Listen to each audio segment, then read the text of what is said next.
Chris. So that painting's almost $1 billion. Now you can go online and there's services that will hand paint a replica for you, for $299.50. So you don't get to see it before you buy it. It's probably not as nice as that replica, which is excellent. But it's oil paint, on canvas or board. It's the same size. It's hand painted. In many ways, presumably almost the same looking. So there's one painting that's worth almost $1 billion, and another one that's almost exactly like it when you put it on the wall for $300. What makes the difference between those two? That's a big difference. Well, it's complicated, right? It has to do with the narrative behind the object in question. It has to do with how people want to see it. They'll go to the loop to see the original. They won't see a replica, and so forth. Right? What makes a collectible like that valuable is much more than its superficial appearance. It's actually really deep and complicated and social. What gives it that value? And the same thing is true of money. So here's two bills of money. This first one is a 50 British pound note, and it's worth about 63 US dollars. And here's another note, same concept, same paper, ink on paper, 50 Venezuelan bolivars, worth a fraction of a penny. Okay, and what drives that? Right, it's strange, right? The same concept can be worth a lot of money or almost no money, and it has to do with complicated beneath the surface things. How many of these exist? What's the government and the country behind it doing? How are people holding and spending these bills? All this is very complicated. Now, before I move on, I'm just going to point out this particular bill has a gentleman on it.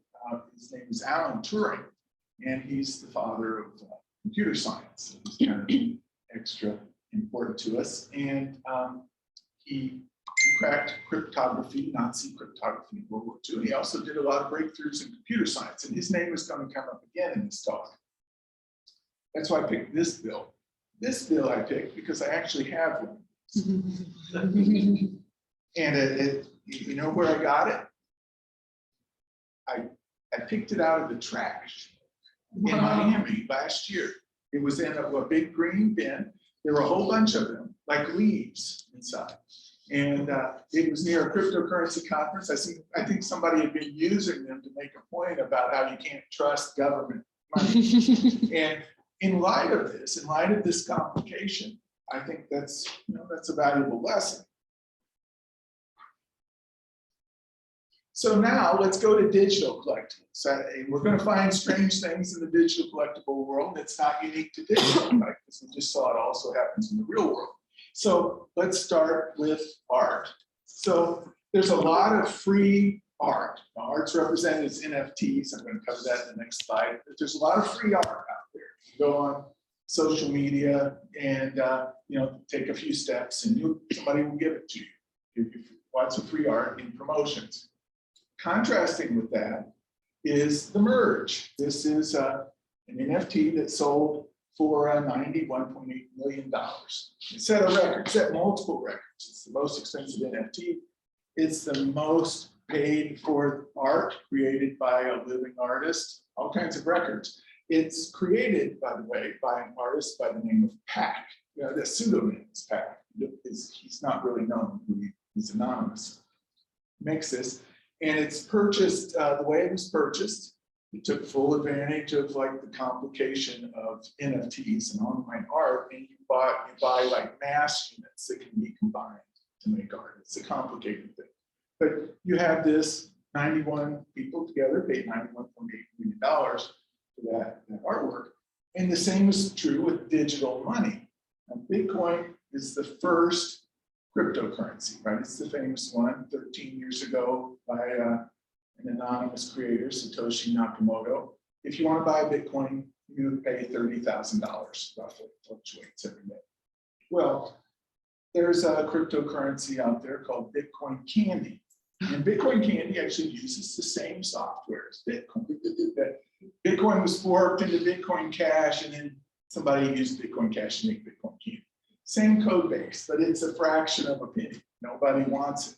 Why does, and it even, I think it has a better logo, but why does nobody want Bitcoin Candy and everybody wants Bitcoin, same code base? It's complicated. It has to do with the narrative, the service, and the whole package, not just how it looks on the surface. So that'll be a recurring theme in this. And I have one slide, kind of a stage setting slide for NFT before we dig into how they work. What is an NFT? NFT stands for non-fungible token. Well, cryptocurrency, guys like to talk about fungibility all the time. It's kind of a wonky word. Something's fungible if you can easily replace it, you can easily substitute it with another one. So like dollar bills are fungible, right? If you have to pay $1 to somebody, you can pay with this dollar, you can pay with that dollar, it's the same. As long as they're not like part of a fast bank robbery or something and serial numbers being tracked, they're just completely interchangeable. The same is true of gold, right? It's just atoms. 1 ounce of gold is completely exchangeable with another ounce of gold. They're fungible. And the same thing is true, we'll talk about the cryptocurrency Ethereum, for the most part with cryptocurrencies. Again, you might have to worry if something was involved in a crime in the past, but for the most part, they're exchangeable. So something that's non-fungible is like a hotel, like the Luminary Hotel in downtown Fort Myers, so there's only one hotel like it. And you can similarly have the same thing with digital content. This right here is one of a collection called CryptoPunks. That's the only CryptoPunk that looks like that. It's 5822. If you own it, nobody else can own it. There's nothing else like it. I use that one because that's the highest price CryptoPunk. It sold for $24 million. So an NFT then is something that's unique. It's also a token. And by a token means it's represented on a cryptocurrency. So cryptocurrency, each cryptocurrency has its own database, which is called the blockchain because of the way it's organized. And in that database is who owns what, right? So if you own something and it's on one of those blockchains, it's data on the blockchain that you own, it's a token. So an NFT then is something unique that the ownership is recorded on the blockchain. And that's what we'll drive at with this, because that's the path to using a big path in using cryptocurrency for content creators. So before getting into NFTs, there's a little bit of foundational material here on cryptocurrency. So we talked about the database of cryptocurrencies.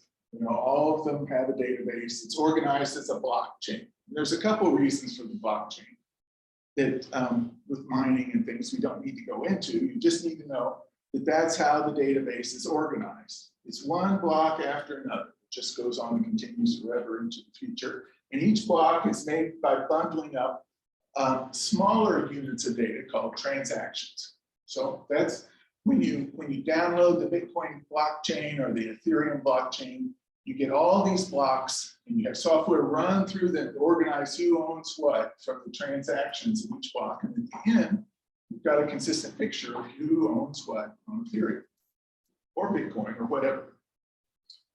So that's how the database is organized.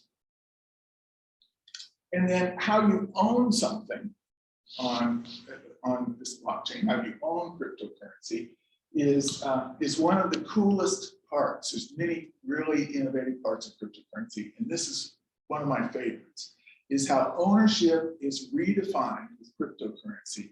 It's defined to knowledge of a secret. That secret that you need to know to own something is a private key. So here's an example, public key and private key for Ethereum. These are actual keys. The public key is the short one and the private key is the long one. Those two keys are like at the core of what you need to know about ownership of cryptocurrency. Okay? The public key you share with everybody, and anybody can use that to send you cryptocurrency or NFTs, interact with you in any way. That public key, send it to everybody. The private key is what you use if somebody sent something to you to turn around and send it to somebody else on their public key. And you don't have to share the private key to do that, importantly. It's the miracle of cryptography that instead you just do a calculation with that data on your own computer and you show that calculation to somebody else and they're like, oh yeah, you're the only person who could have done this because you had to know the private key to do it. That's like a digital signature. So that's that. Just think of how that's different from traditional ownership. If you own something at the bank, you're trusting the bank, right, to pay somebody when you ask them to. And you're trusting the government to allow them to make the payment. You've got this party in the middle of everything you're doing that you know, they have to be open, you know, it has to be during banking hours, and you have to be sure that they're both trustworthy and going to follow the rules in a way that benefit you, and sometimes they don't, right? Accounts get frozen and things like that. So that ownership, it generally works, but it has a little bit of you know, a weakness there. And even physical things in your life, you know, your car. We're sitting in here talking. I mean, somebody could be outside hijacking your car now, right, and taking it off. You know, right? Sure not. But any physical object you own is also tenuous because somebody can steal it. If you have this private key, and you can literally own cryptocurrency just by writing this key on a piece of paper and hiding it, and then you can share the public key, people can send you money, and it doesn't move until one day in the future when you open up your piece of paper and enter it into a software and send it again. You can own it just by having this written on a piece of paper. They call that a paper wallet, right? So it's simply knowledge of this secret of that private key that defines your ownership. Now there's tens of thousands of cryptocurrencies in existence. And I've read somewhere that there's 300 new ones every day. They all have different properties, they do different things. You can't keep track of all of them. You know, it's beyond any person's ability to understand. But in those, there's a class of cryptocurrencies that are relevant for NFTs and for content creators. And those are called Turing complete cryptocurrencies. And this is the same Turing from the 50 British pound note earlier. He turns out Alan Turing, and you know, among all the other things he did, including like tests for artificial intelligence like the Turing test we use today, he made a model, a simple model of a computer, and used it to prove things. Well, that simple model of a computer, what he said is, here's the simplest model you can have, and this simple computer can do anything any computer can do. So when you talk about something being Turing complete, you're saying here's like a language or a computer or something. It can do anything any other computer can do. It might be slower, but it can still do it. And all of these have a built-in programming language with enough like loops and conditionals and things for them to do anything any computer can do on the cryptocurrency as part of it. Just a few things like Tesla's Avalanche and Solana, all of these are well known and used. Ethereum is the king. It's the big one. And Polygon and Arbitrum are like what they call layer 2s on top of Ethereum. They're not like their own separate chain. They rely on Ethereum for security. So I say that again. We should buy those ones. Well, yeah, it's hard. That's speculative, of course, but they're all good to use for making NFTs, which can be a different decision than what they want to invest in. What they all do is they allow the creation of smart contracts, and a smart contract is another really amazing thing that cryptocurrency enables. It's like new for mankind. Okay, so with a smart contract, you just go back here. So a smart contract is a program that you can put into a transaction, so it winds up on the blockchain. Because you put this program out there, and it's on the blockchain.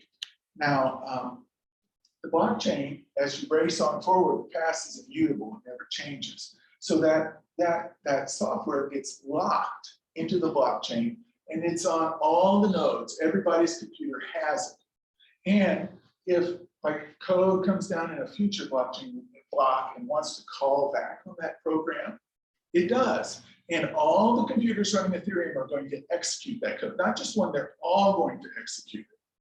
So when you make a smart contract, you're making something that's almost like self-owning. In a way, there's nothing else like it. You know, you run software on your computer, you can turn off your computer, you know, it can crash, it stops, you're in control, not it. When you put something on the Ethereum blockchain, software that's running, it's out there on its own, right? Nobody can stop it. You can't stop it without stopping Ethereum itself, which is a, you know, $100 billion proposition. It just can't be stopped. It's like something that's out there living on its own that you can trust. So that's, it's Turing complete cryptocurrencies that allow that. And so here's just an example, like Solidity is a common programming language for Ethereum. You know, you just write a program and put it out there on the blockchain. One thing to add about it, so like your own ownership, you have a public and private key when you own Ethereum, right? Well, a smart contract has a public key, but no private key. It has a public key, so you can send it money. You can send that contract, NFTs, all kinds of things. It can't have a private key because it has no privacy. It lives in its completeness right on the blockchain. If it had a private key, you could see it, right? So no contract has privacy. Instead, it receives funds and it receives NFTs, and then it sends them back out based on its code, based on the rules, you know, the people who wrote that code that you can look and see. So it's all deterministic. Smart contracts can call each other.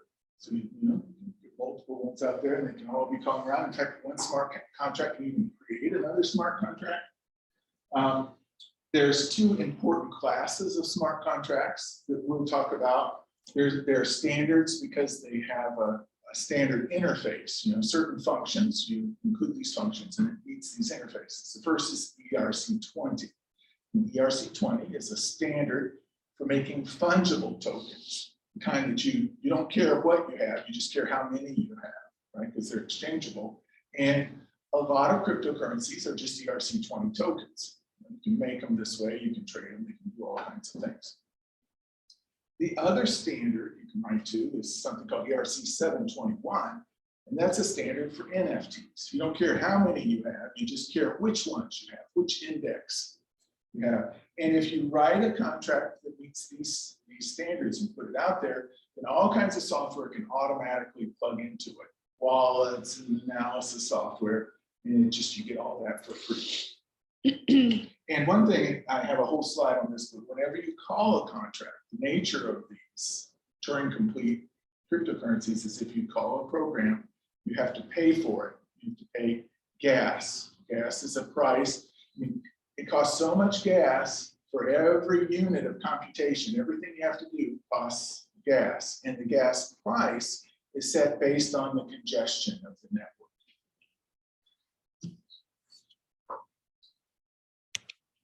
So that's the cryptocurrency part, and now we can talk about like how NFTs build on top of that. So what an NFT is then, because we're using this ERC 721 standard, you get an index, you pay for this index, and you've got an index into this smart contract. So a single NFT then is an index, like this one is index 5822, an index in one smart contract on one cryptocurrency in the universe of all Turing complete cryptocurrencies. Now, at first blush, it seems like, well, that's not much. It's not much, but it's enough. It's enough that somebody will pay $24 million for that, right? And then if you're going to use this and and build on it, you need that's the piece that you need to master. What is it that makes that index worth $24 million and another index worth 0? Now, the core ERC 721 standard just gives an index. It doesn't give other information on what it points to, like what it looks like or anything. But there are extensions to the core ERC 721 interface that include things like URLs to the data, so you can point to this, and other information. And some of these come with certain like built-in legal rights. You know, a very common approach now is to actually release the image itself into the public domain, so anybody can go use that image. And just only one person owns the index. But others, you get legal rights to the data pointed to by the index. So they're different that way. But the whole idea behind this is you have your Ethereum address, you have that public key, and that public key is down in the contract recorded as owning that index. And you, with your private key, can change that. You can transfer control of that index to somebody else. So, you know, that's like selling or giving it to someone. That's the whole ownership behind the NFT concept. Or you could be Seth Green and leak your private key and all your NFTs are worthless. That's exactly right. You lose your private key. You lose, what would happen? They wouldn't be necessarily worthless, but you would lose them. If somebody else got your private key, they'd transfer it away to a public key. They're the only one that owns the private key. That's right. So now let's talk about a few NFT types. Like a big type is PFPs. PFP stands for profile pictures, and it's the idea is you get a picture that you can use in social media. Use your profile picture, right? Twitter, Discord, whatever. And the two top profile picture collections are CryptoPunks and something called the Bored Ape Yacht Club, EAYC. There are a lot more, you know, like Pudgy Penguins, World of Web.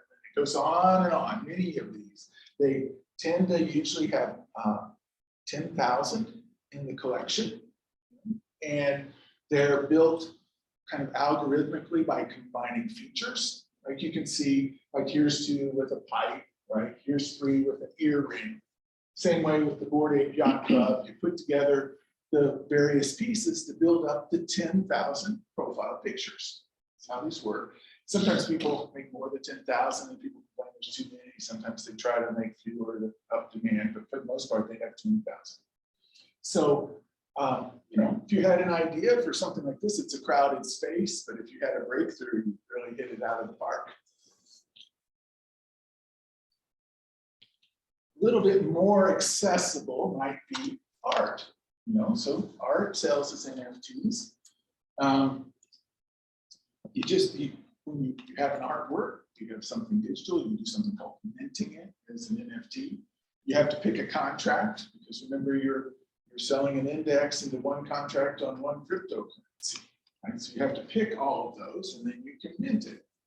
And one really nice thing about this is you can sell art and retain a commission on future sales of that art if you use the NFT method. So you know, in the earlier days, there'd be a young up-and-coming artist. He'd sell something for $200 when he was young, and it would become worth hundreds of thousands of dollars, and it would just be somebody else profiting off of his talent, right? Well, if you do it as an NFT, it's common to build in like a 5 to 10% commission on future sales. So that same guy, he makes something, sells it for $200. It becomes worth $200,000. Now, if somebody sells it to somebody else at $200,000, he gets $20,000, right? So it changes the dynamics of how people are paid for art. So just so we can enjoy them together, I also included 3 particular artworks here. All of these have sold for about $6 million, and for different reasons. This first one for different reasons, tying into that complexity of what makes things valuable. This first one is an image of a pencil drawing by somebody named Ross Ulbricht.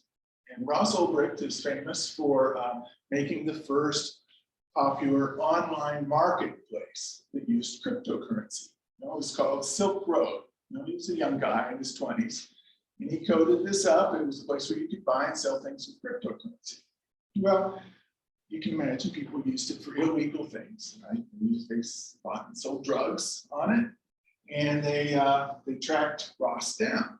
And I actually remember what they did. They got him. He was running it off of Wi-Fi in the public library, and they caught him, and they convicted him, and they sent him to jail for 2 life terms plus 40 years. Now, the other people, those people who were dealing in drugs, some of them got jail time too, a couple of years, and they're all out now. Ross is still in jail. 2 life terms plus 40 years is intended to keep somebody in jail for the rest of their life. So I would guess the person that paid $6 million for this, it was a combination of maybe appreciation and having built something. It's probably somebody who made a lot of money with crypto. They're appreciative of his role in getting crypto going, and also acknowledging, the injustice of somebody who just built something going to jail for the rest of his life. So that would be the story behind this. This next one is a very famous artist named Beeple. People know. I think he has the second highest sale of an NFT for like $69 million. Not this one. This one was only 6. But he's known. He's also not in jail, and he paints things like this, colorful, kind of quirky things. This one is clearly, like a dystopian water world future, and it's making a statement about the importance of climate change. So that's what makes that one worth $6 million. Now the last one, which would be my personal favorite of these 3, is made by an artist named Xcopy, or pseudonym Xcopy. Nobody really knows who he is. He's another anonymous artist by PAC. And you can see this one's dynamic, so you can make dynamic art too. And also interesting is this one was actually sold for $6 million, not by the original artist, but by somebody who bought the original art, I think for like $140 3 years earlier. So they bought it for $140 and then sold it 3 years later for $6 million. That's got to be some kind of a record for art appreciation. But this is also ties into the concept of what makes something valuable need not be tied to a person. Sure, Leonardo da Vinci painted Mona Lisa. That's part of what makes it famous. Xcopy, we don't even know who the person is, right? The identity. It could even be multiple artists. They created a new identity called Xcopy, and that identity they created demands the high price. And one really cool thing you can do with these NFTs. So again, a lot of them are in the public domain, but you own as an index, right? So what can you do with that index? One really cool thing you can do is set up art galleries in 3D worlds. Right? Let's come next Friday. Come next Friday. We're gonna go together. Right. And what a great application, because the owner of the 3D world can check to make sure, yeah, okay, he's or she is a legit owner of these NFTs. And in 3D worlds, they keep improving and keep growing, but they're like absolutely like good enough, seemingly in every way for this application. Somebody has an art collection, you go and you display it. Really what you want to do is look at it and go to max screen and take it all in, right? I think they have in Altspace VR, they have art galleries with links to the website to OpenSea. Oh, do they? So you click from there and it goes right away. You can So you like go buy it? You can go buy it right away, yeah. But it's really cool. You walk around and you see all kinds of stuff. Right, yeah. So all these really interesting things, like organized by people's personal collections, and an opportunity to sell things too. So there's a lot of these 3D worlds. Here's a few. I just went and did some screenshots you guys want to go in and see it in 3D, but I did it on the computer.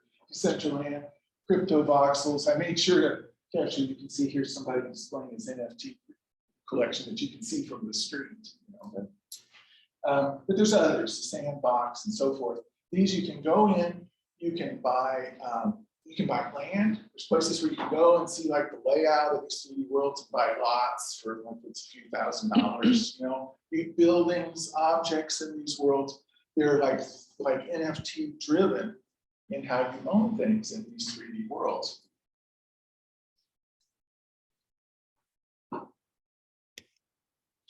Now, just a note on storage. So these items, right? What you own is an index. That's what you get, is the index. How the data is stored is case by case basis. There doesn't need to be any storage. It could just be common knowledge. You know, if you own that index 5822 into CryptoPunks, you don't really need any more. Nobody's ever going to question exactly what that is because it's so secure and well known. The CryptoPunks, though, by the way, are actually stored on chain in Ethereum. They're kind of unusual that way. And they do that for a few reasons. They didn't do it right away. They did it after they became really valuable. It can clearly worth it to pay the gas fees to get onto the chain. Also, they're pretty small. I think they're just 24 by 24 pixels. So it's not a lot of data, and they're on chain. That's unusual. Most things, most NFTs have like a URL associated with them. You know, it's built in. Now, a URL, the traditional internet URL, it has a little bit of a problem for NFT use, and that's that it identifies data. Internet URLs identify data by location. You know, think of a URL. It's like www.myplace.com/NFT/data something.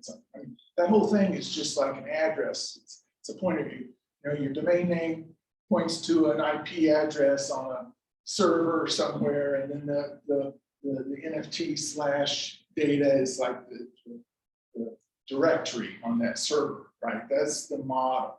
Is it's pointing to a location, and then here's the file at that location. And that's flawed for longevity because that sequence of directions can fail. You know, the hard drive can crash, the computer can go down, somebody can lose their domain name ownership, and so forth. So there's another way, something called IPFS. How many of you have heard of IPFS? Yeah. Stands for Interplanetary File System. It's a big name, right? Very big name. And what it does is it stores data not by location, but by content. So you take your file and you do a cryptographic hash on it, which brings it down to some tens of bytes, right? That's unique to that file. And now this IPFS network organizes it so you can say, I want the data with this hash, and it'll get it for you. Now, you usually need a hoster for that, for long-term storage. You can host it yourself.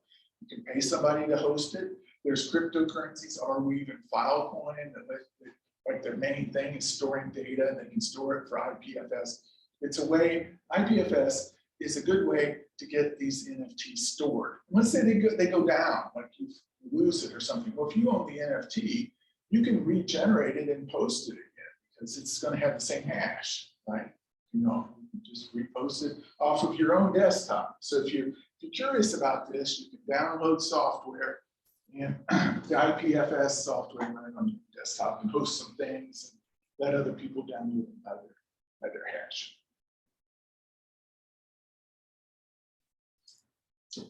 So that's kind of the philosophy and technology behind it before we get into the practicality of how you buy cryptocurrency and NFTs and how you make them. So any questions on anything at this point? Yes, David. So kind of thinking of the chart you had, just block, multiple blocks, and the transactions. That's talking about algorithm, line process. My question is related to that. When we're talking about the storage component, how does it work? Where is that going? Well, who owns a blockchain server or Bitcoin server? Where are those? If or any. Yeah. Well, it's a good question. There's actually there's like an order of 10,000 main nodes on Bitcoin, and there's thousands of nodes in Ethereum. So, and they're all over the planet, virtually in every country, somebody's running one. And the incentive that they have to run it. So why do they run it? Like, why might you run it or I run it? Well, there's several reasons. You might run it as because you're a miner. Like right now, both Bitcoin and Ethereum need to be mined. So somebody who's mining those blocks and making money off of it needs to run one and be connected to the network. That might be a reason you run it. Another reason you might run a full node is as a wallet. If you don't need to trust anybody. If you're running your own node, you can do your own transactions just right directly onto the blockchain. So if you want bare metal, which is very appealing, except you run your own. Some people run one just for the good of the network. They own Ethereum, and they're like, yeah, I'm just going to run one. They get a VPS and run it on the VPS usually. Then they have high uptime. Or they can run it at home, they've got good connectivity. Yeah. So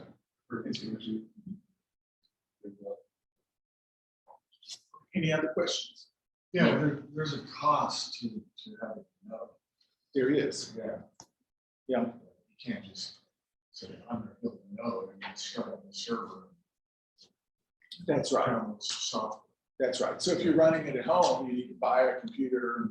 You need a really good computer for Ethereum, in fact. And if you don't want to run it at home, you have to pay monthly fees for like a VPS. That's right.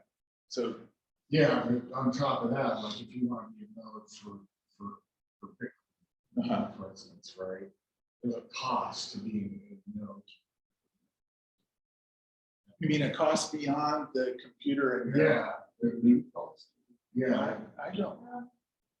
Not from my experience, you can just go ahead and download the node, it's gonna Really? go over a terabyte, but, Yeah. so I guess, depending on your provider. Internet, Okay. I've never been charged. There's not a direct cost in terms like for Ethereum or Bitcoin in terms of that you have to pay to run the node. Now, there is another consensus algorithm called proof of stake. Both Bitcoin and Ethereum are proof of work. And if you want to use proof of stake for mining, you want to actually be a miner, then you need to buy a certain amount of that cryptocurrency and stake it to do that. That's what I was. Yeah, so they're all, right. But in that case, you would be using it for earning. Okay. Yeah. We'll talk later. Yeah, that's people do that as a business, right? Yeah. I have a question. I wonder, because I see the biggest problem with this is that, well, the file is still depending on a computer, somebody's running, which is fine, but the point is that isn't that if let's say the file is just on my computer, it's not hosted anywhere else. If I were to lose my computer, I lose the file completely. So even if I hold the NFT, now I don't have the file anymore. But it doesn't matter that I hold the NFT, the file doesn't exist. That's right. Do you know, maybe is there any open source project or anything like that where doing the same thing that files, the file gets distributed from the network or something? Well, in a way, that's what IPFS is. It's just like a way you can post it and then people share pieces of the data so they can be downloaded quickly. Yeah. I think in the early days, they had in mind this just like upload it to the cloud and people would be running. In practice, you can't just upload it and then walk away without paying for it being maintained. Yeah, because I was thinking of something like torrents, for example.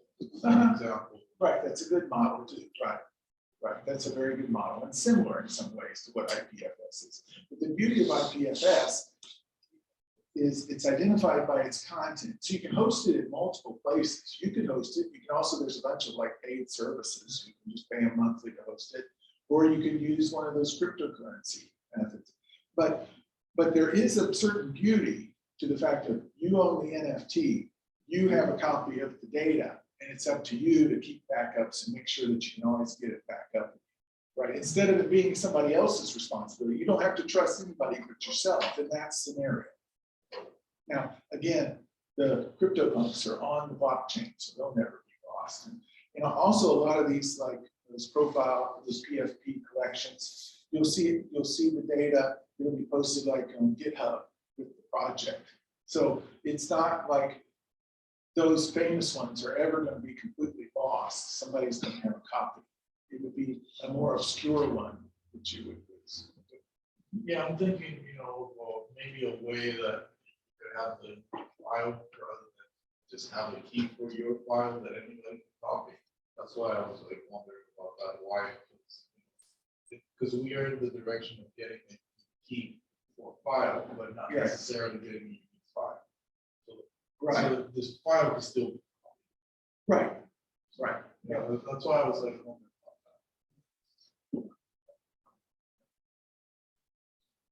Okay, so now let's look how we would like buy cryptocurrency and NFTs. Out of curiosity, how many people have cryptocurrency? About half. How many people have NFTs? Okay. Wow, that's great. So that's awesome. Feel free to chime in with points as I go through this. So I'll just go through the steps of buying cryptocurrency and buying NFTs. Have you ever made and sold No, I have not. it? You have. Yeah. So that'll be the finale. So feel free to chime in at any of your experience, because everybody has a different experience. So let's talk about buying cryptocurrency. For those who haven't bought it, maybe you should consider buying it, but don't buy more than you're afraid to Willing to lose. lose, right? Right, that's the key. But if it's interesting at all, there's nothing like diving in and buying something to learn. So the first thing is exchanges. Exchange is where you trade dollars for cryptocurrency for the most part. That's what you would want to do, right? If you were buying some. You can also trade one cryptocurrency for another, but you want to buy it with dollars. And there's a few good ones. I list 4 there. They are all well-known: Coinbase, Binance, Gemini, and Kraken. I think any of them would be fine. Coinbase, Quadriga. Quadriga. Quadriga. Yeah. That's the failed one. 150 million. Yeah, don't use that one. These are all like compliant. That's acceptable. Coinbase is very user friendly. It's a good one. You're going to buy it first. They actually give you free currency. They give you free. They give you quizzes periodically that are like 2 questions, and then they give you currency, and it actually adds up. And it's a pretty popular one, so actually appreciate value. Oh, that's a good pointer. Just go and take 10.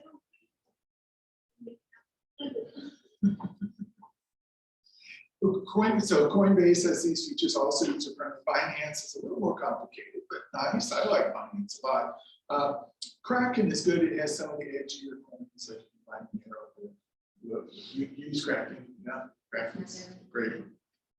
The next thing you need is a wallet. So a wallet is what lets you take custody of the cryptocurrency. You can leave cryptocurrency on an exchange, but it's usually not considered best practice because you don't have that ownership concept of knowing the private key. And there's a couple kinds of wallets. There's hardware and software wallets. Let's see, I have a hardware wallet here to show you what it looks like. Here's what a hardware wallet looks like. This one is a ledger. There's also a Trezor. These are both very common. So it's just like this big. It's like a pen drive size. It's got a cable, and you plug that into the USB port on your computer. If you want to use that. Can you show this to screen? Oh yeah. See. Over here.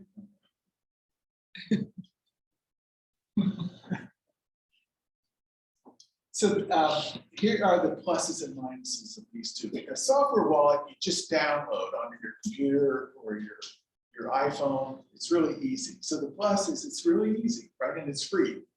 But download these, they're all free. The hardware wallet costs money, I don't know, $50 to $100, something like this. And it's also more complicated. You know, instead of like interfacing with your keyboard and mouse, you're punching buttons on this. This is basically like a little computer. This, by the way, the beauty of a hardware wallet is that this is the only thing that knows your private key. You know, that private key that defines ownership, if you have it on a hardware wallet, this is the only thing that knows it. That's the beauty of it. So that's the trade-off you need to decide. I often think of it as, you know, if you've got $100 or $200, put it in your purse or your wallet, you just carry it around.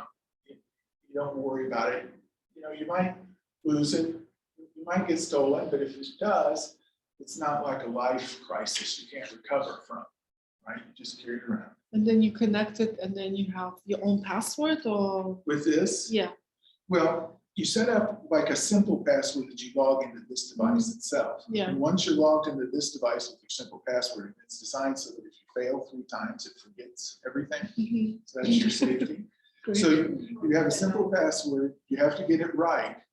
And once you get it right and you're in it, it knows your private key, which is like your password. You plug this in and software will poll it. Is it okay for me to send somebody else this money? You click yes through this. And it does all the behind the scenes cryptography with your private key to do the signature. Does that make sense? I mean, Yeah. yeah. That's why there's a couple of famous cases last year. People who bought Bitcoin early and then lost their password.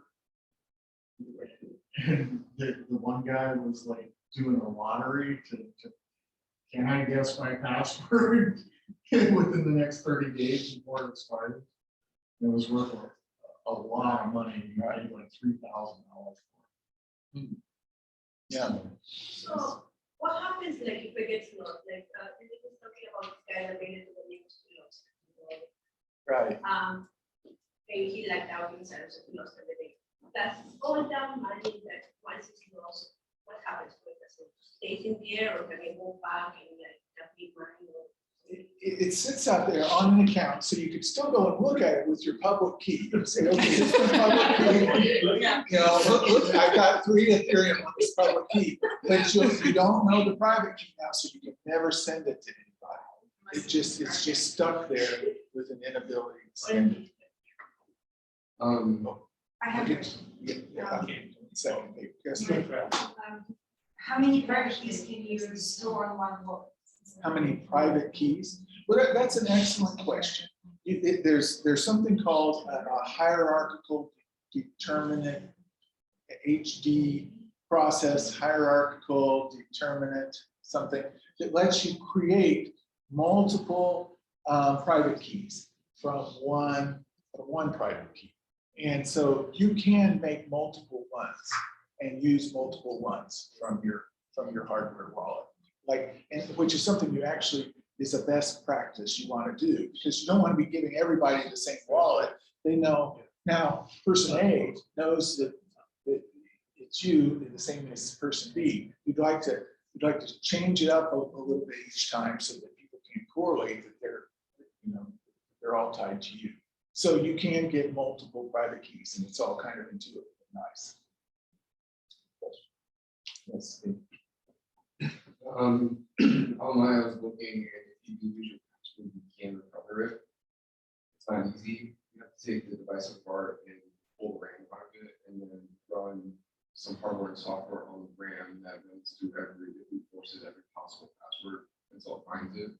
And Oh, you're talking about like it's on a ledger. Now, are you sure that this isn't Trezor? Because Trezor is kind of known for that. The ledger is supposed to have protections from that. Okay. If somebody has done it. Yes, it's on YouTube. There's like a famous hacker, like hacker in the 70s or 80s. He does it for a living. Yeah, That's there's sort of the hardware just to when it boots up, there's a split second where on demand that your password is split, which I have to get the timing exactly what you get. and that's on the ledger One too. of them, I'm not sure. I think I'd heard something like that. present. But if it's worth, because it's the flood, because of whatever house hardware, that's how they not buy it, but if it's a good wallet, I guess, it should be impossible. to own, but you've got to fix. Right, So right. we're trying to have your wallet. There's also different kinds of hardware wallets, like the one that I have home looks like a regular debit card, except it's metal. And you can connect it with an app so that we can go ahead and sign it that way. And then you can go ahead and use I forgot what it's called. It interfaces Yeah, right with your yeah, phone. Yes, I've Exactly, seen so those. that's how you pull it up. Yeah. So. So that's a good point. So it's all, there's multiple ones of these and they're innovative. And I think that if there's a flaw, somebody can crack into it. I thought Ledger had some protections against that, but you know, everything should be like. So these are hardware, so if it's part of working software, it's hardware. They just take it apart, put in, gene, measure the voltage it is, figure out when exactly they get, the password for your key is plain text or a split millisecond. And you have to run a couple hours trying to get that exactly right. That's interesting. But that's on some of them. Some of them are, you know, they owe, this is a fly, shouldn't have this. Like It's encrypted. worth their, you know, wallet, worth their weight. Right, right. Yeah, interesting. Well, I think if you're just getting cryptocurrency for the first time, you know, you should probably be, you're buying not enough that would hurt you if you lost it, you can go for the convenience of the software wallet. Same way you go for the convenience of carrying $100 or $200 in your back pocket or your purse, right? You don't use an armored car. You can head around. These are kind of like the armored car, and this is kind of like the pocket wallet. And here's the slide on gas fees. So this is the reason, one of the reasons there's so many alternatives for Ethereum is because the gas fees are really high. It's expensive every time you call a smart contract. And you can go and see what the current gas fee is. It's like here, it's 28 Gwei. Now, the units are super confusing on this. A Gwei is like a giga Gwei, and a Wei is the smallest unit of Ethereum. You know, it's hard to even know what that means. But something in the 20s tends to be a good price. If it gets over 100, it's going to be really painful to do anything. So you can watch, there's like YouTubes on how to time it so that you do it when the prices are low. You can see down here at this price of 28 Gwei, a few things. If you wanted to make a sale, an NFT sale on OpenSea, it costs $23, right? Swap two cryptocurrencies is $22. Just do a transfer of an ERC20 token is $6. You know, the cheapest thing is always sending Ethereum. That'd probably be like a couple of dollars or something for that price. So something to keep in mind, and it'll come up, these prices will come up when we walk through. Fine. So here's the price. If you haven't ever bought cryptocurrency, here's the steps. Register in an exchange. You don't have any problems, just pick Coinbase. Right? Register. Transfer money from your bank to Coinbase. And then purchase Ethereum on Coinbase. Now, Ethereum really wants your business, so they'll make it easy to register. They'll have steps when you go through it. They really want your money, so they'll make it easy to wire the money. This whole process, it'll be pretty easy to do, but it might take a couple days because they'll do KYC, which is know your customer. When you want to see your ID and take your picture and stuff like that. And then it might, depending on how you send the money, it might take a while for the money to get cleanly through to them. They'll want it completely clean with no way for you to reverse it because you're going to use it to buy cryptocurrency and send it to you, right? Send it to yourself. So they've got to be sure that's not reversible. So this might take a few days. But once you reach this point where you'll own the Ethereum on the exchange like Coinbase, and then it's all much faster and easier. And again, the best practice is to take custody, install a wallet. You know, if you're doing just a couple $100, which you should, if you're doing this the first time. You know, install MetaMask. Here's MetaMask. You can go to metamask.io and get it. It's a browser plugin. It'll pop up a separate window where you can interact with as you buy things. If you want to do it on your phone, you can do it like there's a Coinbase wallet, which is actually a custody wallet, as the name And once you get this set up, it'll give you an address. You can, I won't show the slide again. You saw the private and the public key. You'll get the public key. It starts with 0x usually. It's a hex number. And you'll need to enter that on Coinbase to for them to send you your money, your Ethereum. Once you do that, you'll send it, and then you'll have custody of your Ethereum. Can Yes. you transfer the private key from any exchange to a wallet? But what you would do, they won't tell you their private key. So the exchange, they're keeping all their Ethereum on their own, under their own private keys, and they won't share that with you. What you do is you have your private key and your public key, and you tell them, please send my Ethereum to my public key. So they'll use their private key to send it to you. They won't ever transfer the private key, if that makes sense. Once that comes to you, now you're the one in control of it. It's your own private key. So, Yeah.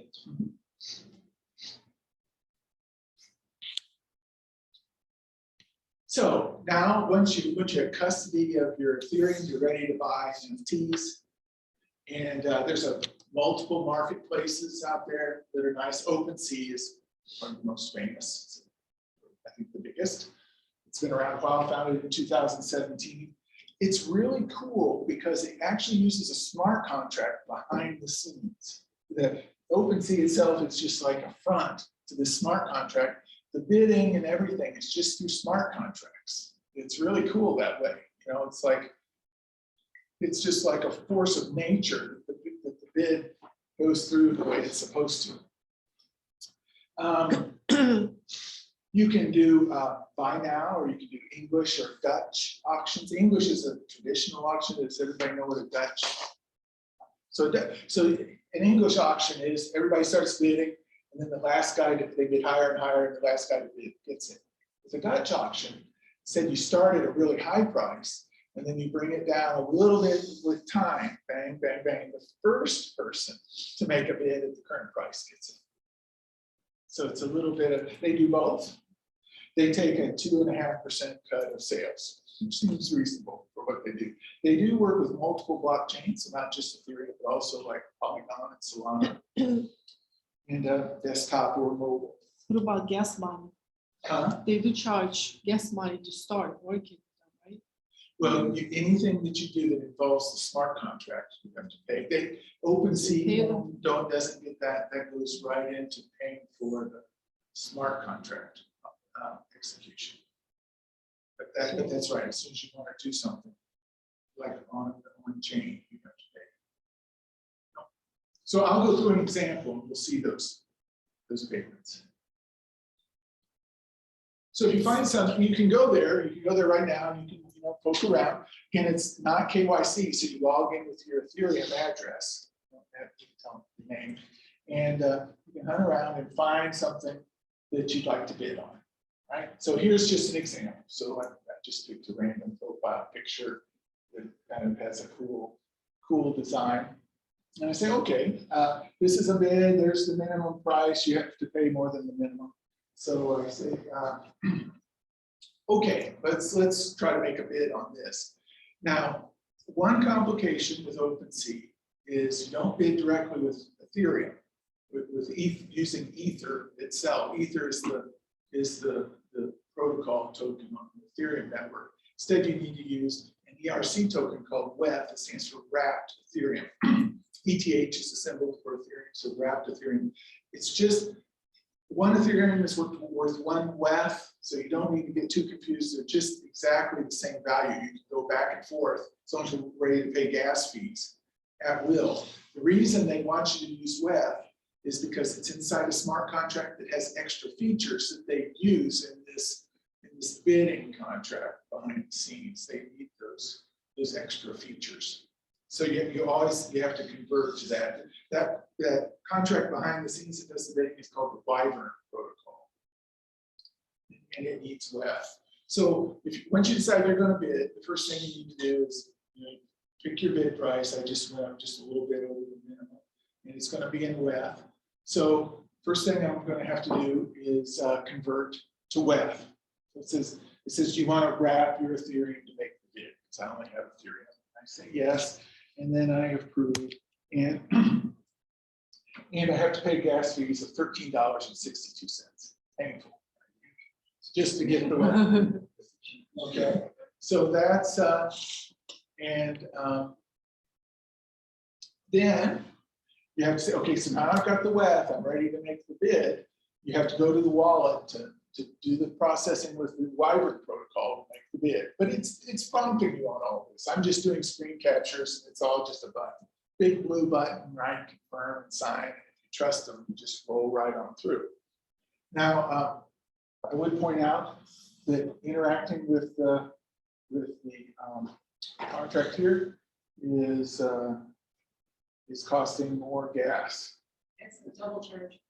It's a double charge. With Ethereum, you have to do the confirmation as well, because they implemented a security procedure to where you now are in full control and you can approve or deny any transactions that involve your, When placing a bid like this. just with Ethereum in general. So if you have to agree to the contract, you'll activate the smart contract, and then you have to do it again as an authorization, which is possible. See, I would, it could be that those two that you're thinking of is the conversion to WEF and then the interaction with that WEF with the contract. Because in a way, that's where you're doing that extra step is in the conversion to WEF. It's possible. Because I have to do the double. The high gas, right? Yeah. Yeah, the high gas fees, they are a big downer. So, right, every step is. This is where the when actual there's money is no- made. Huh? Actual money is made, right? And then brings up a question, who profits from? From that, that's a great question. And who profits from that are the miners. Yeah. So the miners are out there processing these blocks in exchange for Ethereum. And the bandwidth is limited. See, that's the problem. Ethereum is suffering from its own success. Everybody wants to use it, but the throughput is limited. You know, the bandwidth is limited. So the price goes up to keep what's being done within the limits of what's possible with the Ethereum network. And the people profiting by it are the miners. You buy an NFT and you win the auction, how do you go about reselling it when it's worth more? Like, do you put it up for auction again? Yeah, sure, you can. And in fact, it'll be a process. I'm going to show in a minute how you make your own NFT and then put it up for sale. It would be a very similar process. You look at it in OpenSea and you sell it once you have it. Okay, so and with that, just end there. That place that bid. After you place that bid, this is an English auction, so it's going up over time. You have to wait, see if you get it. Okay, so now let's talk. This last section here is on making and selling NFTs. So buying one is one way to get an NFT. Another way is to make one. And if you want to do it with OpenSea, first thing you want to do is set up a collection, organize a collection. And so I just picked something random. I thought, well, this is like a VR, AR crowd. How about a collection of texture images, right? Texture, right? People love textures and 3D things, you put them on. And textures themselves, which I'm defining as many interacting small elements without any major element, are beautiful themselves. I personally just love texture images. So I thought, well, let's just try to make a texture image collection. And because it's always good to have a niche, I said, let's make it Southwest Florida textures. You have to name it. You have to have a unique name for your collection on OpenSea. So this is Southwest Florida textures. Upload 3 images, set the commission. Remember that commission we were talking about on sales in the future of your artwork, and then you've got a storefront right on OpenSea, right, with your images, and you're ready to go. That's the first step. And then you say, okay, I have my collection. I want to add a new item. And so I thought, add here's an image from North Fort Myers of some water plants. It's a texture image. I'll add that. Set some properties. I went ahead. There's a way to get a URL, so I made on my computer an IPFS URL and put in there. You don't have to do that. OpenSea will provide URLs too, but you get to do that. Give it a compelling description. There's some properties and things here you don't need to worry about. It's like for collections and things. And you know, state that it's not explicit. There's an unlockable content here. I have a whole nother slide on that in a minute, so I'm not going to, no unlockable content for now. And enter and bang, you created the water texture in your collection, right? That was, but I really, going back to your question, if you have an NFT, you want to sell it, there's a button there to sell it. So in your collection, you can just press sell, and then you list it for price. You pick your type of auction, you know, like we were talking about, English, Dutch, a fixed price, and set a starting price. I thought, well, 0.02 Ethereum, that's about $40, you know, maybe I'll cover my gas costs if anybody buys it. And then of course you have to pay again. You're interacting with the contract, so you can see the gas. Oh, you set a duration. So you see, I paid $21.40 in gas fees for this step. You know, interact with the contract, put it up for sale, and now there it is. You know, up there for sale. Somebody can come along and place a bid with their login, with their Ethereum address, and buy it. So gas running out per what? Per time or per view? Or how does it work? Well, there's no gas price per view. So there's a gas price only when you enter. That gas is only for running on the smart contract. So anytime you're doing anything on the Ethereum network, you have to pay the gas fees. Outside of that, like somebody just using like the OpenSea interface to look at it doesn't cost. And then, so when somebody places a bid and buys it, then you pay, yes. Then that's right. Then you pay 2.5%. This gas price is set by the Yeah. It's, So right, it's part of the dynamic of if I was like a giant corporation that's running mining and I want to set the prices low, I can do it. well, yes and no. You could, but ultimately, if you set the price too low, you would get too many. You have to just not accept them. Yeah. If that makes sense. But you could certainly do that, right? You could say, okay, now I'm setting my price really low, and I'm a miner. So if you were your own miner, you could do it, you know, for free. Of course, you couldn't do it on demand because you're competing with other miners, right? So you might not have one go through for a while. Like the cloud providers. You know, just they have so many requests in bulk, and then they can They lower could, the prices. they could set them arbitrarily, just cut off, and not do all the ones there was. That's part of why Elon Musk sued. Yes. Because of his Bitcoin purchase. Yeah, he has 1/3 of his total wealth invested in Bitcoin. It's a threat to the Fed. And he's old, yeah. You manipulate the market. Uh, Yeah, you Yeah. manipulate the market. Oh, right, yeah. Buy an obscure cryptocurrency, buy a whole bunch, and then just promote it, just minting money. That's right. That's nice to be Elon Musk. I have two more slides to wrap this up. The first is I kind of skipped over that unlockable content part. So with NFTs, getting into this idea of it's what gives value is really complex and is often things beneath the scenes. There's a lot of theory behind doing extra things with NFTs, going beyond just the art. So one thing that you can easily do, people own the NFT with their, you know, they've got it on their public key, they have the private key, so they can prove at any time that they're the owner. So it can be like membership. You can prove that to get tickets to a physical event or to go and get access to online, right? There's all kinds of things you can give the current owner of an NFT to increase the value. And OpenSea makes it possible with that unlockable content to also give something just to the first buyer of your artwork or, you know, your content, who's a very special buyer in the process, right? They're the ones who pay you.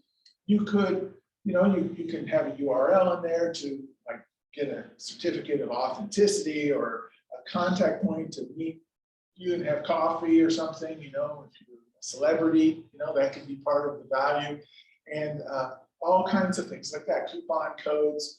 Really, when you're thinking through how you make money off of creating content as NFTs, those need to be part of your thinking for these reasons of it all being so complex. How do you add value beyond just the art? And the last obligatory slide is dangers and risks. So all this is really volatile in price, right? Cryptocurrency goes up by a factor of 10 or more, up and down. Its history is boom and bust, and there isn't really anything clear that's changed that, so it's probably going to happen again. It's both cryptocurrency and NFT prices are volatile. And that software can have flaws, including the smart contracts. So they're just written by people, right? They have bugs too, and they fail. So they've had some famous huge failures. I mean, Ethereum had a failure on a smart contract that created a new cryptocurrency, Ethereum Classic, when they forked to fix it. So all this it's risky to trust these smart contracts. Ownership, it's this this amazing thing. Ownership is knowledge of a secret, as we discussed before. If you lose that secret, your NFTs and your cryptocurrency is gone. And just like it's easy to lose, it's easy to steal, right? Somebody actually physically takes your folded up private key in your drawer or online, you lose it. And also imitations and fraud is really easy. Yeah. If you're first getting into this, don't dive right into buying a crypto punk, because you're probably going to buy something that's not a real crypto. And that's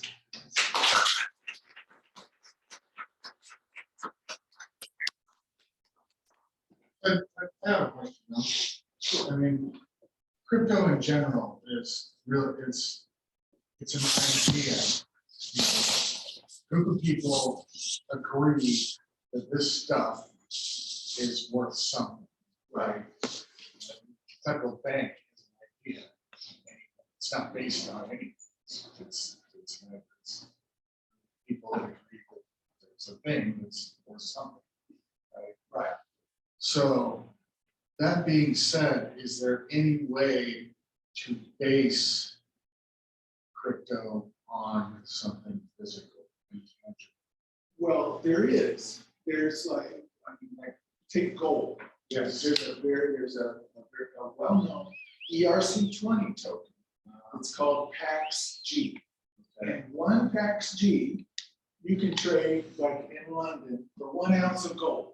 You have to go do the paperwork and trade it. So this company Paxos, who's generally well acknowledged, well considered, keeps this gold. It's in London, and you can swap it out. Usually the cost is enough that if you want to swap it out, you get multiple ounces. But what it lets you do is trade one PAX-G token for the same price as gold. And interestingly, they only charge on transactions. They don't charge anything to hold it. So like if you want to own like an ETF, stock market ETF, right? Isn't there like there's a gold ETF? They charge like 2% for storing the gold and for dealing with all the government paperwork around 2%. So you each year you have 2% less gold. If you own PAX-G and you just hold it, you have the same amount of gold. It endures. The only time you give up any is if you transfer it to somebody else, and then it's a reasonable fee. Okay. Is that international or is that only US? It's international. I mean, right? It's like a cryptocurrency. You can trade it. I mean, there may be regional laws against trading it, but there's not any practical way to stop it. Yeah. Okay. And you store it right on your Ethereum address. Right? If you're using the ledger, ledger live, you store it right through the address. Okay. That's good to know. Good question. Well, I mean, can you base it on stocks? Well, I mean, is there a way to base it on other things? you can. You can't, Besides gold? you could, like, in theory, like, so there's dollars. Yeah. Dollars are a big one, gold is one, I think there's some done for other currencies, the dollar's the dominant one. You can do it for anything, right? Yeah. Like, there's not like a technical challenge with it. I mean, we could do it tonight, all we have to do is like, buy up 1,000 shares of IBM and make an ERC20 token, which you can do in a night of 1,000 units, and promise to give everybody a share if they come with their unit. That's my question. Right, it's that easy. It's literally that easy. You do it in a day. Okay. Now, if there's not one for something out there, maybe because there's laws against it. If we tried to do that as a business, the SEC, right, or some other government agency, I don't know, some, And that's, some. okay. That's, In that example, to answer your question, that token and that exchange at IBM is still based on the US dollar value or exchange rate. Sure. I think what's not being acknowledged in the community is that there is a startup cost to mining and the software implementation for so you can get involved with what annual salary of 60 or 20 a year. Yeah. But then you also have when you're mining the electricity cost. So I think that should be the basis of any cryptocurrency that is mined, like for the cost, what I think is translates reality. Yeah. But in terms of like something concrete that exists that makes that coin tangible, there's electricity being generated that is necessary. Yeah.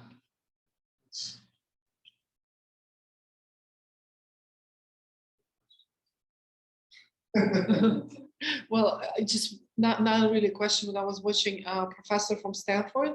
So he was kind of comparing NFT cryptocurrency to the market of the .com boom in the 90s when there was hundreds of thousands of different companies and everybody was trying to like invest and bet, but he says it's impossible. It's just impossible, physically impossible right now to predict who would be the winner, Eventually, when all these companies were competing, Google was still being developed, Right. And so there's a chance that the actual cryptocurrency that will live for a long time is still being written.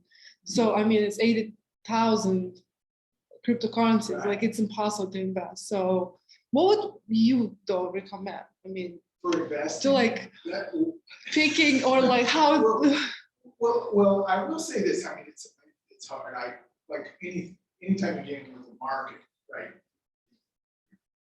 You don't know what the market's gonna do, because it's all intelligent people trying to figure it out too, right? But I will say this, it feels a lot like the .com boom to me. I haven't been through .com boom. People, there were just like big events and everybody spending money and all kinds of, smart people right out of college doing startups, and it feels strangely parallel. Now, to what degree it feeling parallel right now means it's going to unfold in a parallel way, I don't know. But I agree, it feels like the .com boom. And interestingly, the .com boom, yes, everybody got excited and they did crazy stuff and then it crashed, but it came back in spades, right? I mean, in the end, it was more like, the people who ran things up speculatively, they were more like the far seers, like they were looking way down the tunnel. What they saw actually came to be. And it could be the same way with cryptocurrency. We could have a crash, it's boom and bust, but it could be that everything everybody envisions is eventually going to happen. It's just further down the road. That's what happens is that just to kind of relate to what you said about if you look at stable coins. And recently we were talking about the Teradyne, which that makes a lot of people lost their savings and stuff like that. Some people made not money, but it was an effort to have a coin stabilized, so it's not as volatile. So it was like the US dollar, basically, like whatever.